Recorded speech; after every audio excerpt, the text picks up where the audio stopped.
to my channel. I'm Scarlet, and today I'll be playing the Ferling Etude number 8.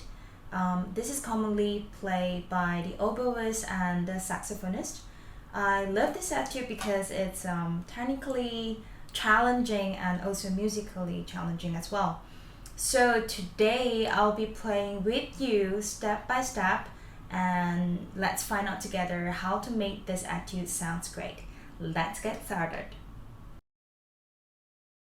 So the first step we are going to do is to sight read the music together, and your focus should be on the right notes, the right articulations, and the right rhythm, and always with a good tone and the right pitch.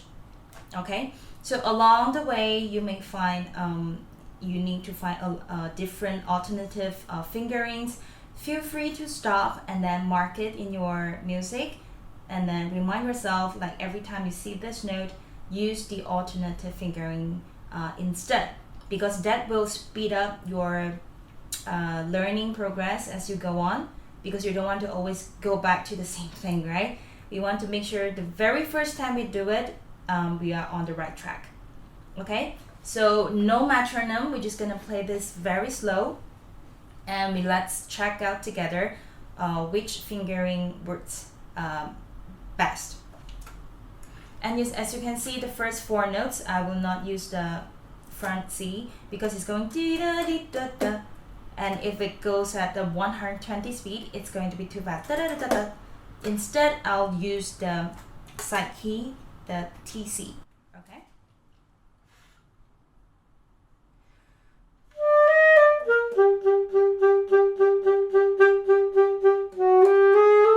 And there I'll use the TF instead of the normal F sharp.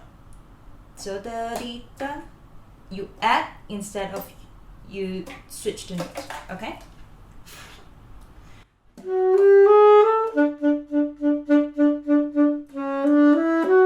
I use TA for that.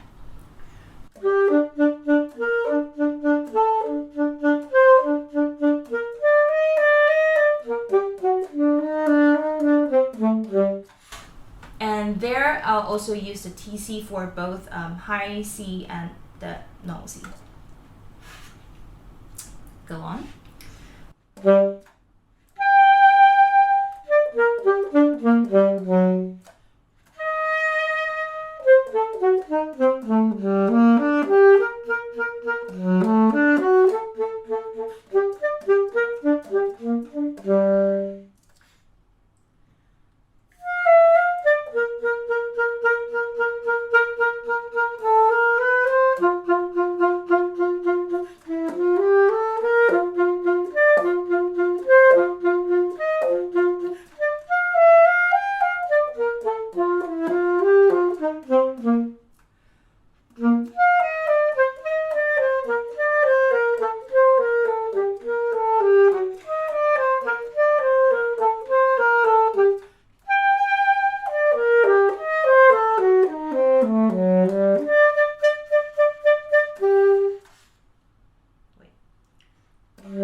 So if you find out while you are sight reading something and it feels funny, and the rhythm or the articulation feels funny, you can stop and then revisit it, and or just mark a note over there and say later I'll come back to this again.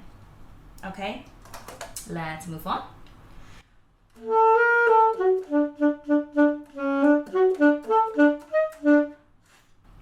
So there I'll also use the TC, and then also for the next bar, because when you jump from the front C to the B, it's quite tricky. And don't forget, we always have this guy over here very busy at the back. We want to help this finger out. We want to make it easier, so we can go to the TC key instead. And before that, the A sharp, let's use the TA.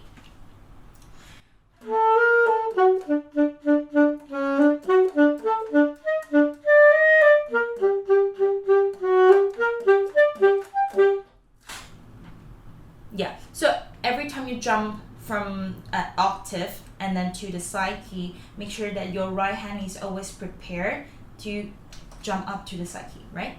Let's do it one more time.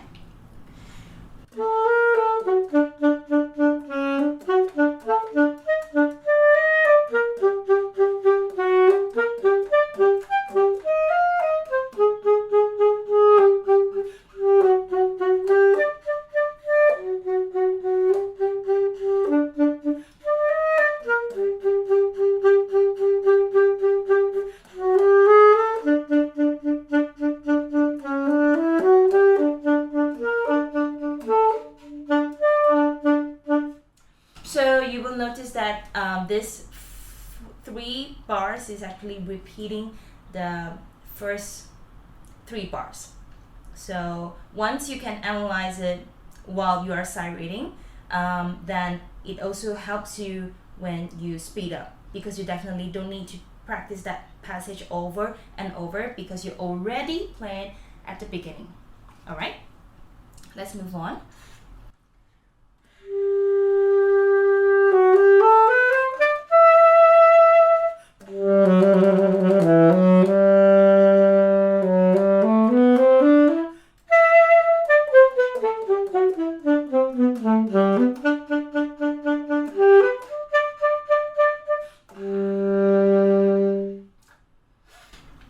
So you will see me breathing here and there because this is just a sight reading. But obviously, if you now look at it, so once you are done with finding all the alternative fingerings, you can start marking or look at the phrasing. So 1, 2, 3, 4, 5, 6. It's normally 1, 2, 3, 4, 5, 6, 7, 8 bars. So if you can't, practice yourself to breathe all 8 bars. So I think what makes this piece difficult is the combination of articulation. Once I sight read it, I will have my first instinct tell me that oh, this piece is definitely hard. It's because of what? Because everyone has a different learning pace and experience. It's difficult for me, it doesn't mean it's difficult for you. So you must know that what is your weakness and you work on that. And always remember that this is an etude. It's meant to be pushing you to pushing out of your comfort zone, your boundary, so that you can pick up the technical and the musicality from here. So what I think it's difficult for me is the combination of articulation. Ti ta ta ta ta ta. So we have like ta ta ta ta ta ta ta ta, or ti ti ta ta, or ta ti ta ta ta ti. So those different kind of combinations make this number of etude quite challenging, I think. And also jumping the register, let's say from the E to the E, it's also very challenging in this sense. And the second step will be break it down. So just now you ran through the whole etude, and definitely you would know which are the passage it's easier for you, which are the passages are not. So you already have those marking on your music. So now it's the time to play with the metronome. So when we play with the metronome, we don't want to go so fast. We definitely want to slow it down and practice it with the rhythm changes, which means this exercise will help you to strengthen the connection between 2 notes, and it's also what we call the intervallic relationship, because it's not all the intervals you are very familiar with yet, right? Sometimes we practice C major, da da di da da da di da, but it's rare that you will jump from dum dum dum dum dum. So those 2 notes, it's what we call the intervallic relationship. So different kind of repertoire music, there is tons of different kind of pattern. this is the thing that we want to work on, because if we have that pattern already in our daily practice, so you will definitely like smooth out or help you in the long run, because you already have so many vocabulary in your head. So it also means that, like a language, you learn more vocab, and you, when you speak that vocab, you just use it, right? So etudes is also the same. While you're running the passage, you will find similar pattern, and you kind of like memorize the pattern, get familiar with the pattern. So when you move onto your repertoire, it helps you a lot, because you will see classical music or any kind of music, they have a pattern. All right. So we are going to find the one that I feel difficult, and I'm just gonna brush up that technical part with a metronome. Slow it down maybe to 82. So I'll just check. The difficulty for me here is the uneven fingerings and uneven tonguing. So playing with a metronome helps you to identify which are the tricky part for you. So definitely your best friend is a metronome. Okay.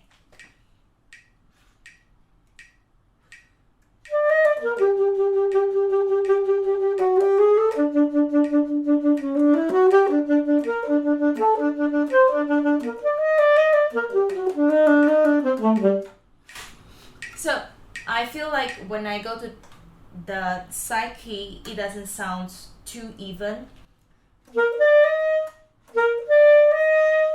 and it tend to be higher.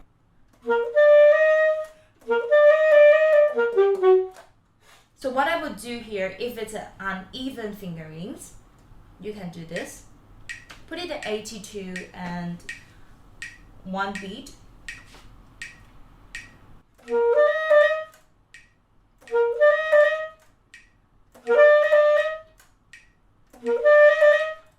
You just play around the rhythm, but the next beat has to be at the downbeat.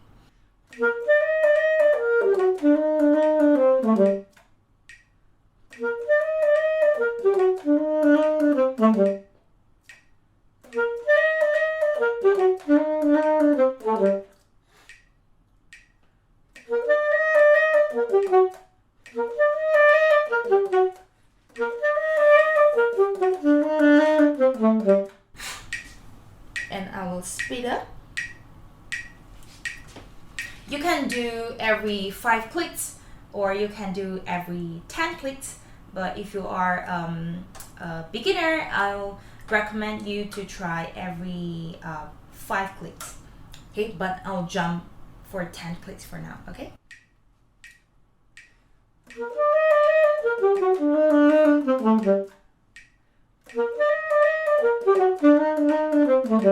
So you will see, if I speed up, I kind of like, don't know like where to go. So this is the time where you have to repeat many times to get the right feel, like the ease.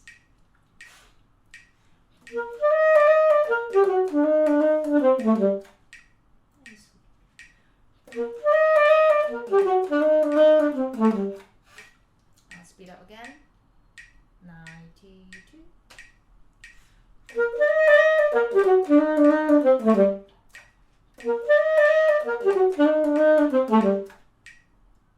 So what I do here is I will speed up every 10 clicks until I get to 120, because that's the goal, right? So, but I will not run through the whole thing and then speed up the whole thing until 120. That's the end of the stage. So now we are breaking it down into very small pieces. One bar I'll try to repeat 3 times at least without mistakes, and I'll just pick up that tempo slowly. So now let's try to 100. And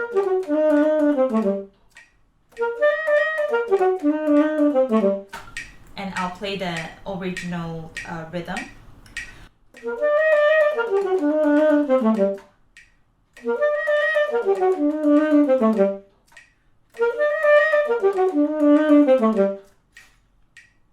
And you want to make sure every time you repeat something, you are feeling great, good, happy.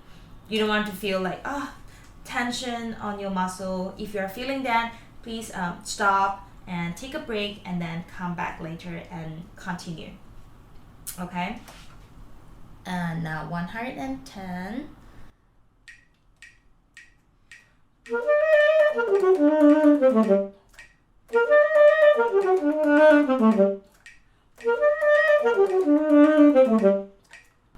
One hundred and 20.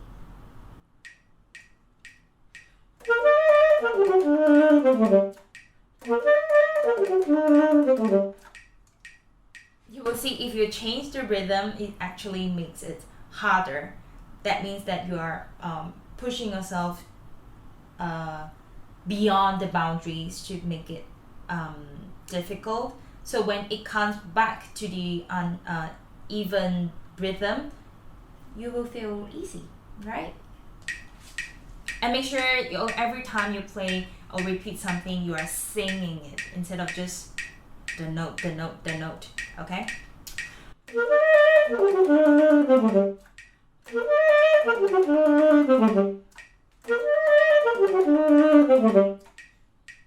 And there you go. So the trick here is you find a bar that you feel it's difficult, and then you use this method. You can change the rhythm by means you can change it to long short or short long or short long short, just to play around. So uneven tonguing also do the same thing with the rhythm changes.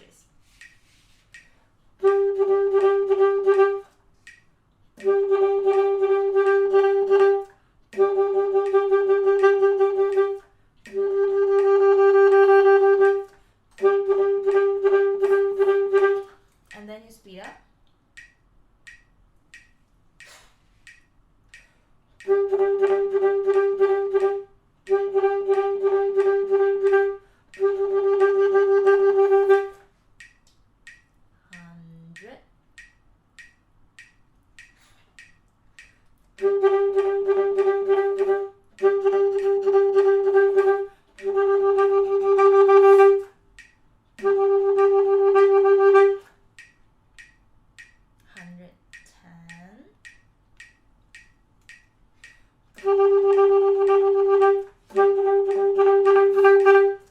So if you see, if you do long short rhythm, dum da dum da dum da dum da dum da dum da dum, is actually harder. But then if you're feeling very tired, please take a rest and then come back again and lower the tempo again, and then slowly pick up. And the third step is the musicality. So what makes it very challenging to play very musical, I think it's because it's fast, and when you have fast notes you tend to be very tense, and then sometimes you have too much air in you and you forgot to let it go, so all the air is like tense over here. So how do we make it more musical?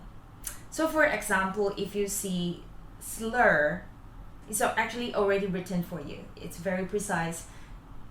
Focal means like fire, focus. So how do we play very focused with fire yet very musical? So be careful that, and every time you see the slur line, I want you to sing it. So for example,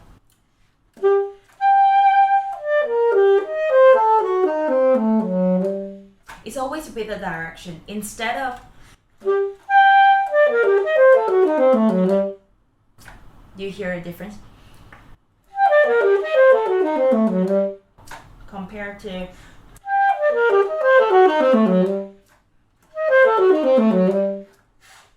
is using your ear to find the direction of the musical phrase. Because every time we play something very fast, we tend to go like, oh, these are the notes that I want to be very precise. Oh, this is the jumping of the note, and then articulation I have to be very, very precise. But we forgot we need to sing it. So if you have the concept of singing something, you won't stay still. The air will flow in that, if that makes sense. So if you are very focusing on your fingering, sometimes we get really caught up with our air, and then we forgot that we actually need the air to make the music goes, like keep going with the music. So what we can do here is to slow it down without a metronome, and then sing it as beautiful as you can.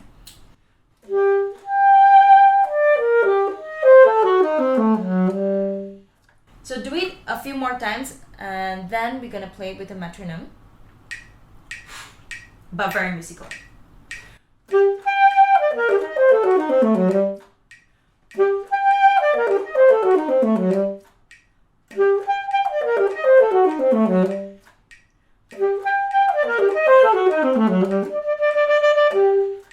So instead of,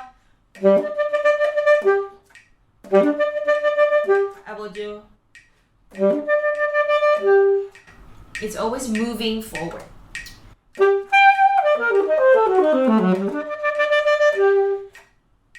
Always play the passage in a longer phrase, so it won't sound like you are going and then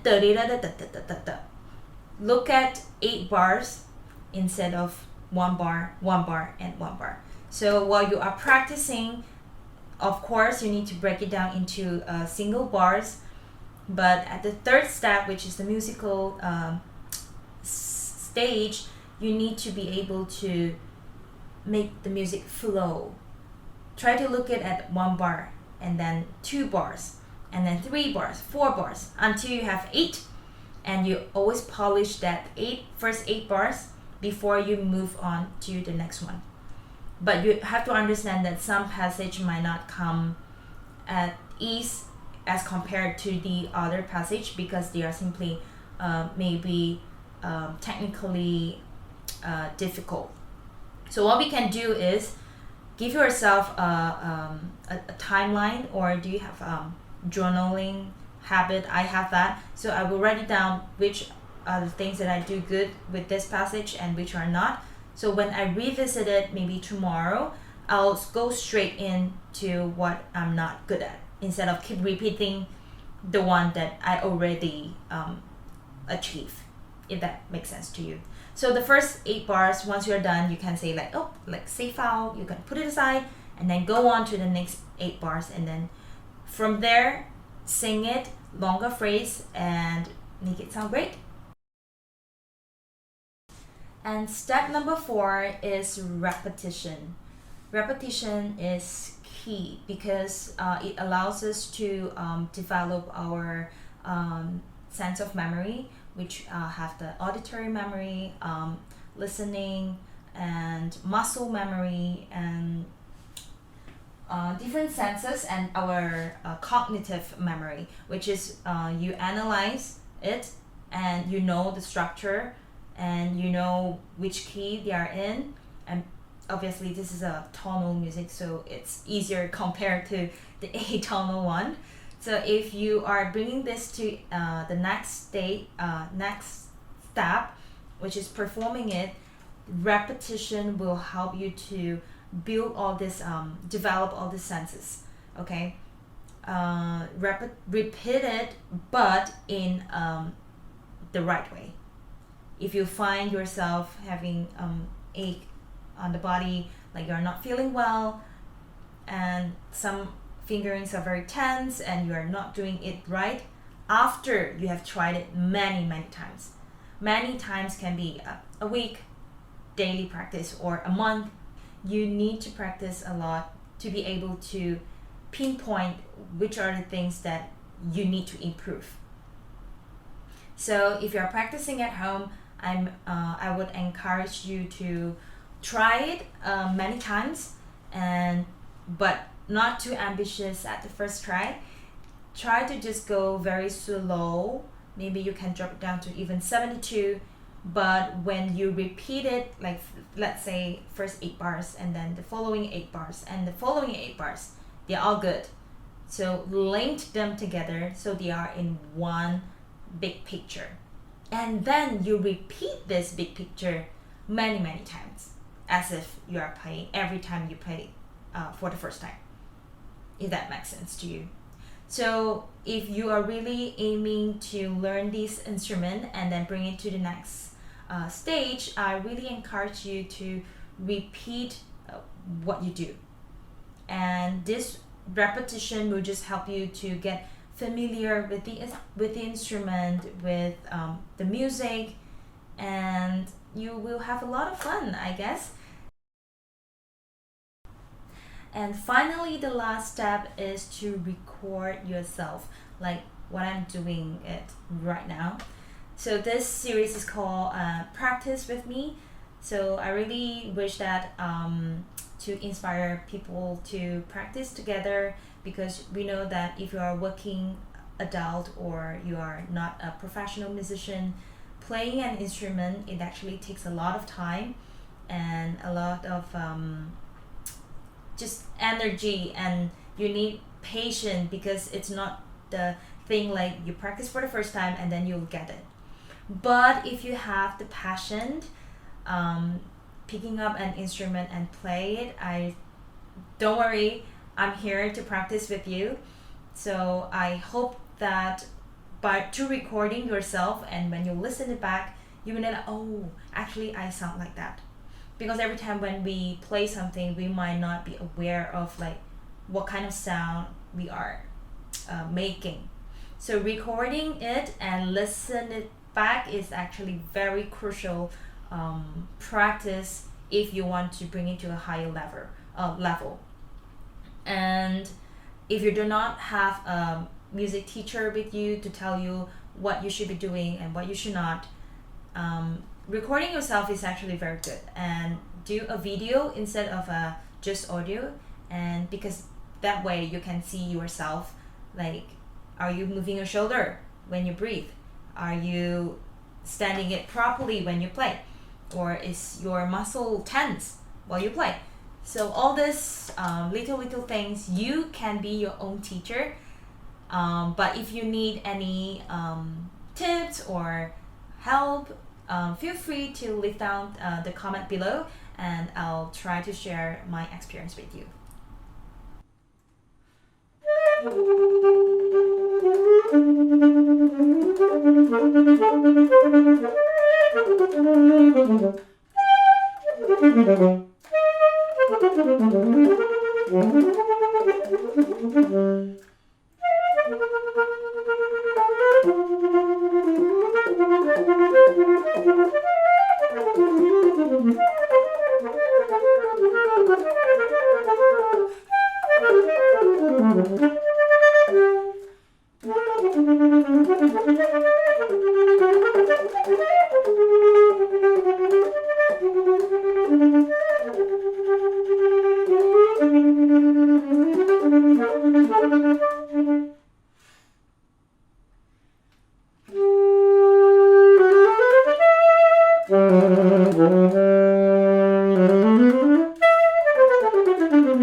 So thank you so much for watching, and I'm so happy that you are here and then practice with me and then stay passionate with me.